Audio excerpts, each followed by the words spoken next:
My name is Dr. Mudhoni Masinde. I work at the Central University of Technology here in Free State. Currently I work as a senior lecturer as well as the head of IT department. I got my PhD in 2012 from the University of Cape Town in computer science. During that time I passionately developed a solution that can predict droughts. The uniqueness of this solution is that we use rich computer science technologies such as artificial intelligence, wireless sensor networks, and mobile phones in combination with indigenous knowledge to predict drought in an accurate manner, specifically for Africa.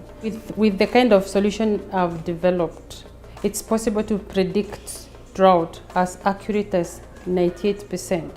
And since it incorporates the knowledge of our people, they identify with it. Especially if you look at most small-scale farmers, the people in charge of the farms are actually women. Nini ngina wa Mudhoni Masinde, aciariritwe itura ria Rugogwe. Mudhoni athomere primary Rugogwe, ambiririe wanu, akivituka akithia akithomera Kangaru Secondary, akivituka akithomera Nairobi University. Mudhoni akurite na thina muno ya mai, kuthi gutaba mai muvurori wa uya na inya. Mai makathiraga muvurori, makathi gucaria manzi kurasa muno, kundu magendaga inya igakua, makenduka matari mai, makararaga matarite nundu wa mathina ma mai. Kwina thina muno guku. Kimera kithiru kwaurire kabura kanini, andu matiana gwata maciaro mega, koguo mathiete na mbere na kuthina ni irio cia kuria. Uyu ni muvuro wa uya uria Mudhoni matabaga manji, mekurukaga na muvuro magicaragia varia vari kamuthanga manginja mai macenge, nundu mathiga nimo mengi muvurori uyu. Ninirakena muno nundu wa murandi uciambiriritie wa gutethia mumbere wa tene aina thina muno wa mai wana wa kurima. Murandi ucio no gutethia mumbere wa riu akorwe ari na umenyo wa kuvaragiriria mbura tene nundu wa urathi wa mbura, kuvaririria riria ikura akavandaga tene na niguo akande kugwata maciaro mega ma urimi. My name is Elion Kidhumbu Kanyi Maringa. I've been a head teacher at this school, Rugogwe Primary School. Professor Mudhoni Masinde. She schooled here at Rugogwe Primary School in the mid-80s. Professor Mudhoni Masinde used to do very well at Rugogwe Primary School. She was one of the best performing pupils, and that is why she was able to proceed to prestigious secondary school and made it to university.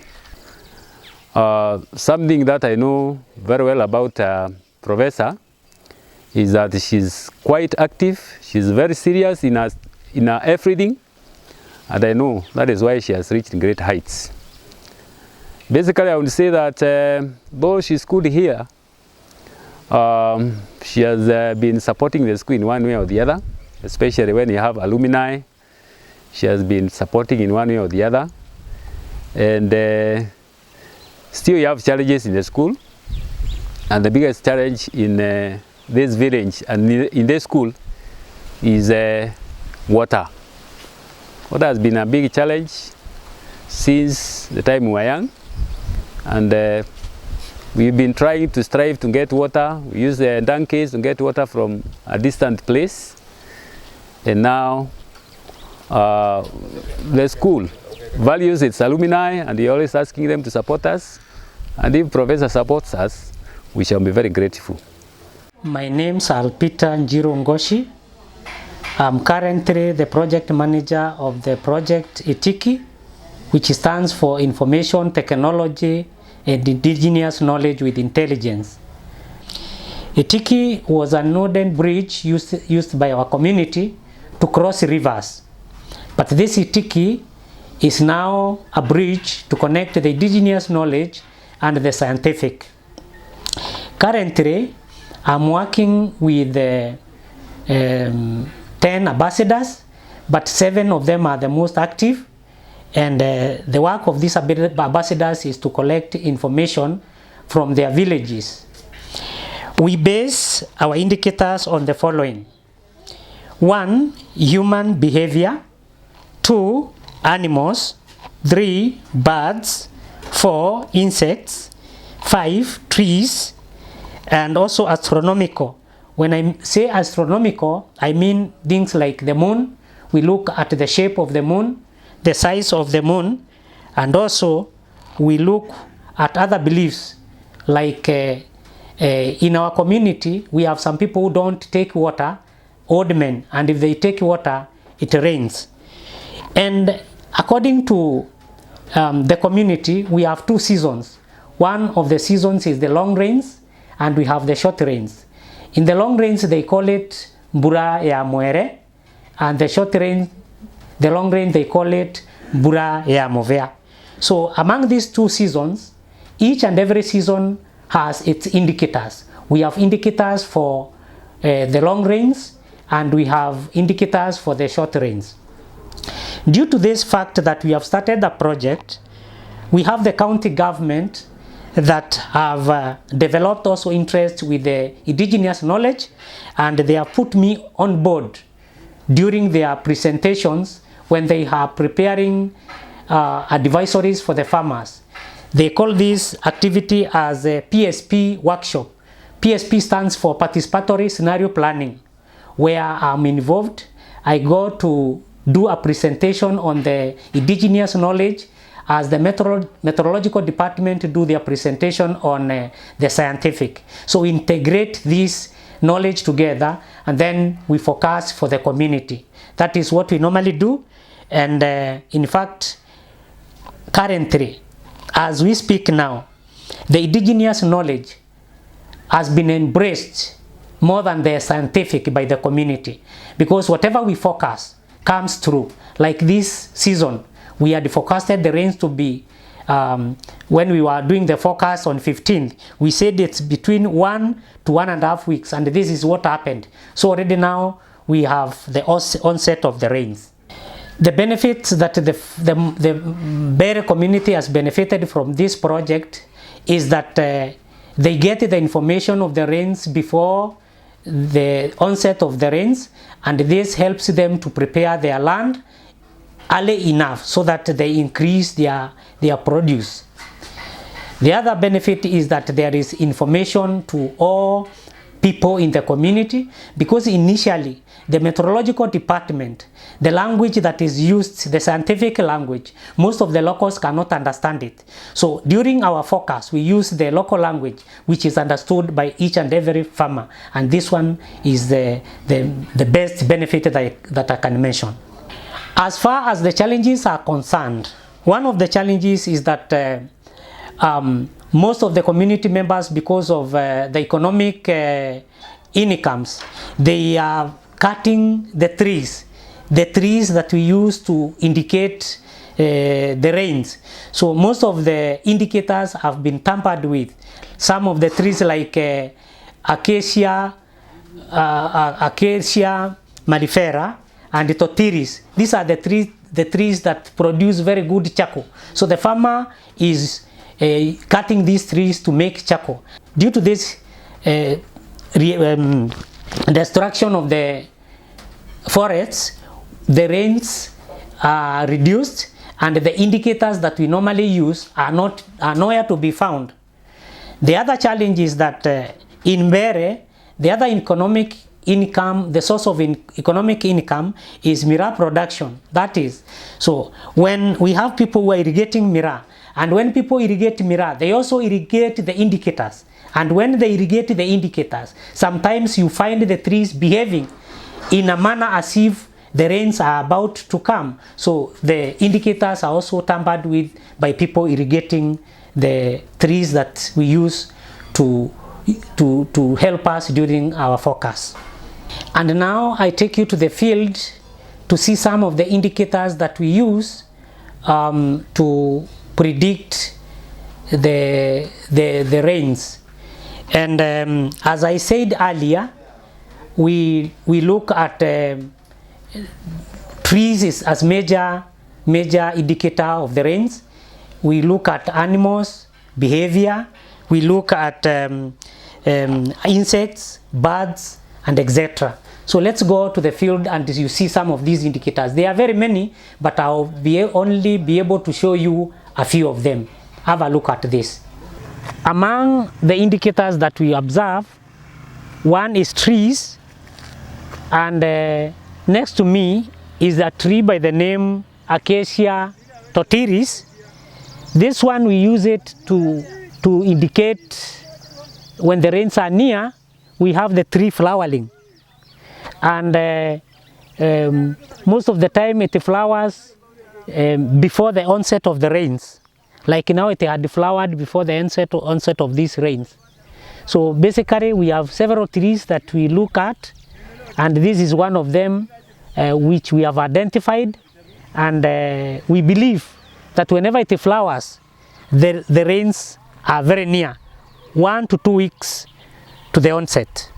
This is another tree that we use to know whether the rains are near, and this tree, we call it in the local language Muthigira. Muthigira, in the botanical name for Muthigira is Acacia mellifera, and we see the flowering. When it starts flowering, that is the local farmer knows that the rains are near, maybe one week to 2 weeks next to the onset. So immediately the tree flowers, the farmers start preparing their land, expecting the rains anytime.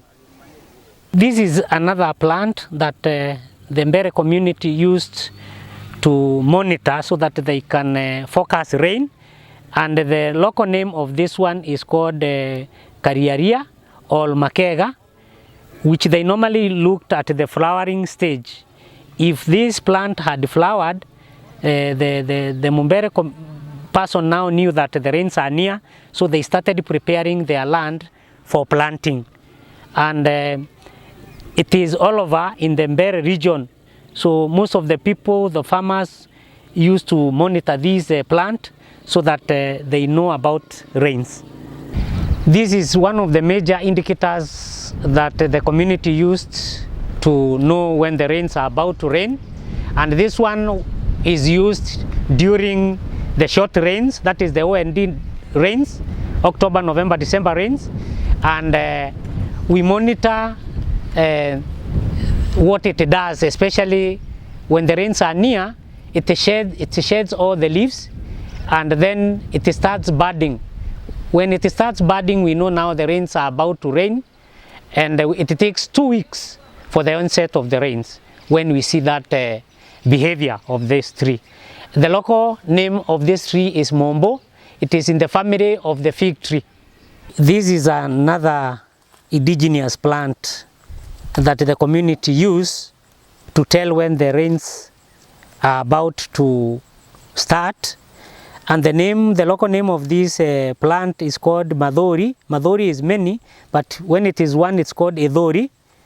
And they look at the flowering stage. And when it flowers, it starts bursting. And when they start bursting the seeds, the community now knows that the rains are almost 1 to 2 weeks onset, and thus they start preparing land for planting.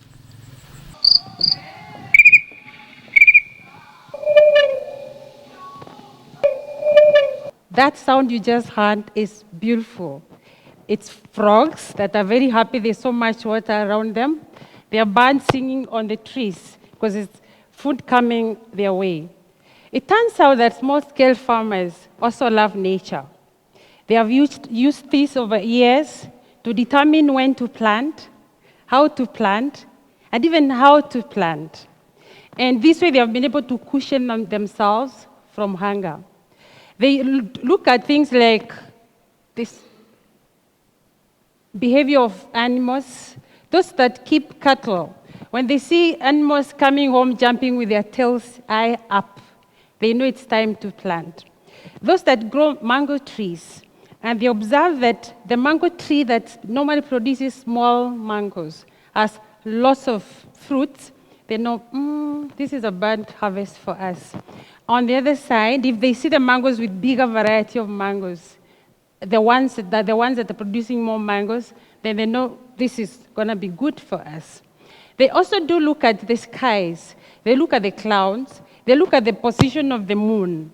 Like I know down in Zulu, they know that if the moon is dirty, it means there's a lot of rain coming.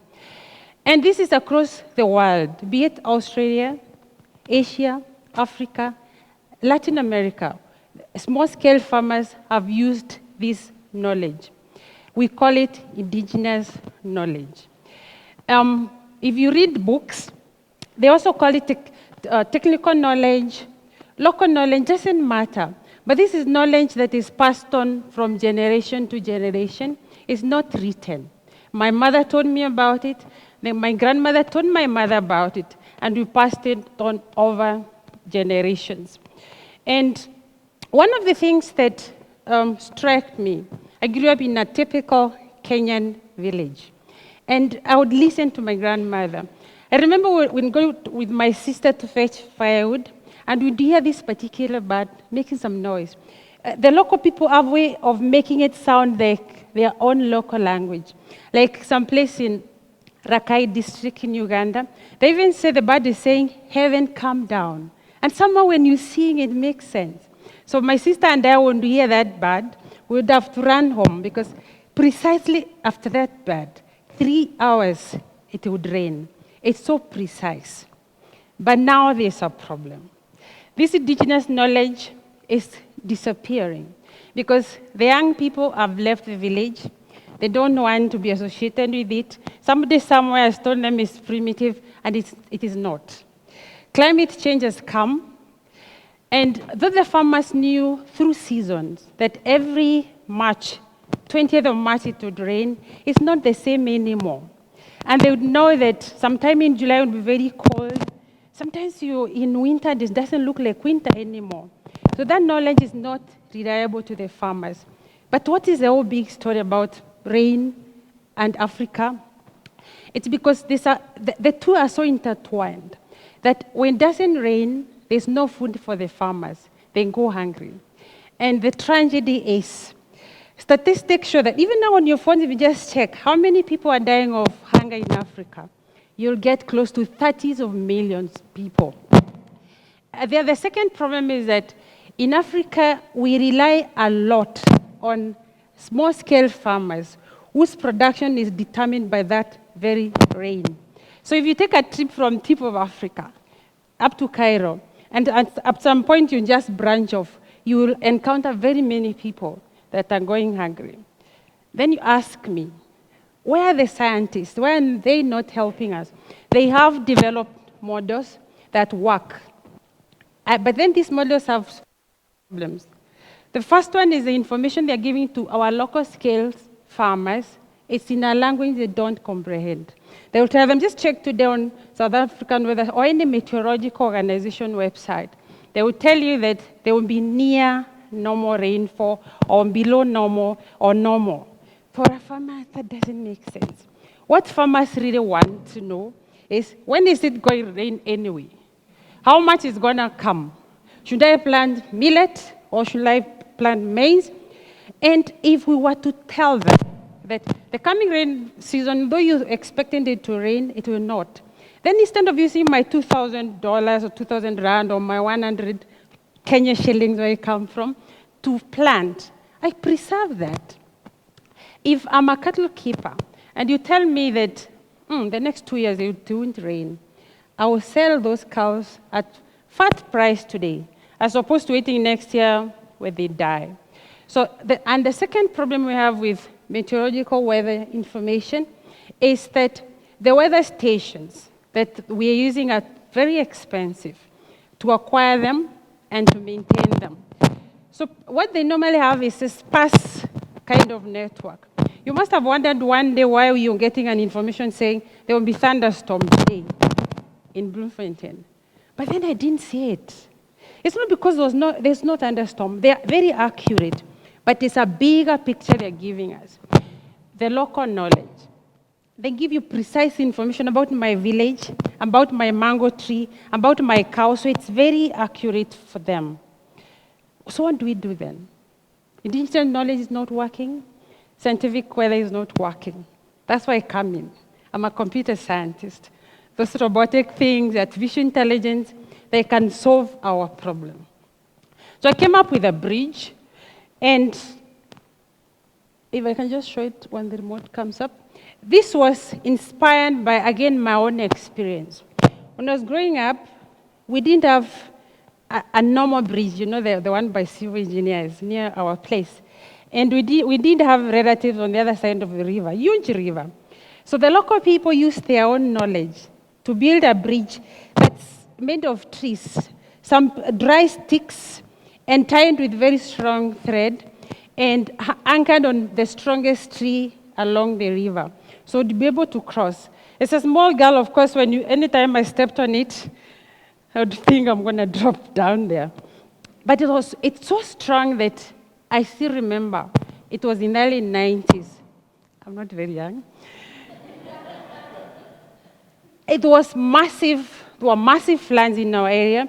The civil engineering bridge, I'm not criticizing the engineers, it was swept away because nobody anticipated the floods. The indigenous bridge stood firm. Why? Because the people have lived there over the years. They know that this tree, even if it floods how much, will never be shaken. So that's how strong it is. It does not mean that the civil engineers were wrong, just that they didn't have the extra knowledge that the local people had. So then the concept of the bridge is this, that a bridge is a two-way traffic. I can go, you can come. As opposed to where a situational scientist are picking indigenous knowledge to enhance their own things. We would like to share. Our scientific knowledge is very powerful. Our indigenous knowledge is very powerful. Bring it together, we get the best of the two worlds. And that's how my bridge was conceptualized. So I've used, my sticks are very strong computer science tools. First, I said that the weather stations are expensive. So we're able to acquire now weather stations that are 10 times cheaper. Using wireless sensors, using our phones. Everything's becoming a sensor. So it's already we've brought the cost very low. Secondly, we're using artificial intelligence, specifically artificial neural networks, fuzzy logic, so that we're able to predict using models just like any other meteorology person can do and predict up to 4 years. And the fuzzy logic enables us not to dilute the holistic indigenous knowledge. So at the end of the day, we have a solution that works better than any solution I've come across. For it, I got a PhD. For it, I've gotten a number of awards. And it's so accurate that we're able to predict up to 4 years with an accuracy of 70%, and the shorter one, up to 18 months, 98%. That's a huge solution for us because now it means that the number of people, like last year that 6 million people were going hungry in Africa. If we gave that information that is 98% correct, the farmers would have known that this particular part of the world won't be so dry. They would have moved elsewhere and saved their lives. They would have known that if I plant maize, I will not harvest anything. They would have known that instead of keeping my cows until they are sowing my sheaten, I would have sold them and made money out of it. Because statistics also show us that out of 10 countries where the level of hunger has gone up over the last 3 decades, 9 of them are in Africa. And if you check today and you're able to count how many droughts are happening in the world, 1 out of 2 are in Africa. So the problem is serious. And the bridge I'm talking about works as follows. We use the weather stations to collect the meteorological parameters. It's one I'm holding there. It's really little. You can have as many as 100 in a small area. And then we use the wireless communication to transmit that data to wherever we are. Then we're able to predict. We use mobile phones. We give the farmers mobile phones. They're able to collect their data about what they're observing. We collect that data and put it in the system. And then once we predict, we disseminate the information again using the mobile application. And using computer science tools, we are able to translate into their local language. Now they are happy. Now they're able to know when to plant. We've been using it for the last 4 years. We are here in South Africa, two places. We are now able to roll it out into Mozambique, and of course, where I originally came from, in Kenya. And what am I trying to say here today is that our local knowledge, indigenous knowledge, whatever name you want to call it, is so rich. It's authentic. Once somebody told me, you know what, somebody is doing a project somewhere in Uganda. I thought, no. That's my story. It's my bridge. No one can infringe on it because only you can tell our story. And whatever local knowledge we have, be it entrepreneurship, there's indigenous entrepreneurship, there's indigenous clothes, there's indigenous everything. What's unique about it is that it's ours. And no one can tell your story better than you can tell it. I'm using this to tell my own story because through it, I'm able to reclaim. Because many people write about African drought and why Africans are going hungry. No one knows it better than us. So through that, I'm able to retell that story and rewrite my story. And through this, I've become so confident about telling my story that last year I got an award for Distinguished Women Scientists. I'm like, oh, okay, that's something. And the first time when I started, I wasn't 100% sure. I was approached by the International Telecommunication Union, and this whole idea is an innovation recognized worldwide. Let's tell our stories so that no one will misrepresent us. I thank you. Among the ambassadors that I do work with, I have some of them here. They are going to say something about the area that they work. So let me have one of them to come and talk on the behalf of the others. Betagwa Faustin Kithaka Evara kuma Kamurugo village thĩinĩ wa Kombo Munyere sublocation. Nĩ ũmwe ũrutaga wĩra wa ũrathi wa mbura na pamwe na Itiki na matũra marĩa ngoretwe ngĩruta wĩra nĩ Mashanga, Kamurugo na Muvingi, na andũ nĩ metĩkĩrie wĩra ũcio makĩona ũrĩ mwega wa kũmamenyithia tondũ kĩmera gĩa kũvĩvĩrĩria nĩwĩthagĩra nĩ matũragia ũrathi rĩu ũrauga atĩa. Tũkamera kana ngamera ũrathi nĩwambĩrĩrĩtie tondũ wathũthĩrĩria tarĩngĩ na kũu matũra-rĩ mau kũrĩ mũtĩ wĩtagwo mũgaa na mũthigira, na mũgaa nĩguo wambagĩrĩria mbere kũruta mahũa o kĩthingatwa nĩ mũthigira. Rĩrĩa mũthigira wetĩka nĩrĩo wonaga narĩo mbura ndariri ciacio kana cionereria cia mbura nĩ ciambĩrĩria gũka, na ũhoro ũcio nĩ ũteithagia arĩmi mũno na nĩguo mambagĩrĩria kũthondeka mĩgũnda yao. Mbetagwa Faith Wanjiru kuma itũra rĩa Rũgogwe. Ngoragwa nĩ mũrũmĩrĩri wa Itiki. Itiki ĩkoragwa ĩkiuga nĩ ũrathi wa mbura na njĩra ya kĩũndũire. Wa mbere katika Rũgogwe ngoragwa na matũra mathatũ marandutagĩra wĩra: Rũgogwe, Kamũtwanjirũ na Katutori. Itiki yanarĩte na ũrathi wayo wa mbura nĩngendaga matũra mau marĩ mathatũ ngina matarĩria ũrĩa mabatiĩ nĩ kweterera mbura, ũrĩa mabatiĩ nĩ kũmĩvarĩrĩria, na manarĩkia mbura nä yåkake ikaura rĩngĩ ikiura kũringana na ũrĩa nĩramatarĩrĩtie yana rĩkia na kura ũkĩthĩrĩria nĩ kumagĩrĩra mathĩna mavandĩte. Mbĩtagwo Francis Kithumbu wa Gititi na gũkũ gwetũ rĩu tũrĩ rĩu nĩ Mbere South nĩkuo njiarĩrĩtwe. Mũmbere wa tene kũrĩ maũndũ marĩa amenyaga mbura ĩrĩ hakuhĩ kura, no atũmagĩra mĩtĩ, no atũmagĩra nyamũ. Ta rĩu mbura ĩgerie kura, nyamũ ciĩtagwo ng'ombe nĩ ciarũgarũgaga, na ũngĩona mũthenya ũcio ng'ombe ikũtũrũva, mũthenya ũcio ũronania no nginya mbura yure. Mĩtĩ ta rĩu kũrĩ mũtĩ ũyũ ava hakuhĩ ũyũ wĩtagwo mũrava, wona wamba ũgĩtĩka wetĩkaga ũkiuma mathangũ macio wauma mathangũ macio makira makĩaga green, mbura nĩ yonania nĩ ĩgere kura. Kũrĩ mũmbũ ta ũrĩa ũrĩ varĩa twauma varĩa, ũrĩa ũrĩ varĩa, wona wetĩka ũgĩcioka mathangũ macio makiuma, mathangũ macio maira makwa mbura yauraga. Kũrĩ mĩtĩ mĩingĩ ta rĩu kũrĩ mũtĩ wĩtagwo mũtirũ.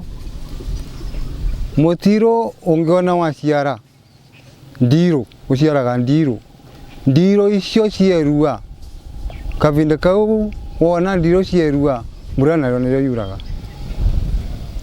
Kwarĩ riũa vandũ rĩakinyaga kĩrĩma kĩrĩa gĩtagwo gĩa Kĩambĩrĩ, wona riũa rĩavĩtũka kĩrĩma kĩu gĩa Kĩambĩrĩ gĩkiuma, andũ nĩmamenyaga mbura ĩ hakuhĩ.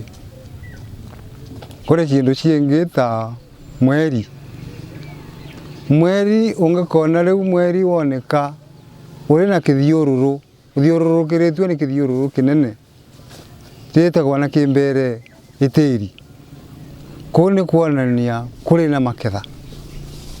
To make the work easier for the ambassadors, we have provided them with the tablets, and in the tablets we have installed the ODK app, which they use to send the indicators with. They take photographs and then send to us. Itiki ũrathi wa mbura na njĩra ya kĩndũire. Itiki ũrathi wa mbura na njĩra cia kĩndũire.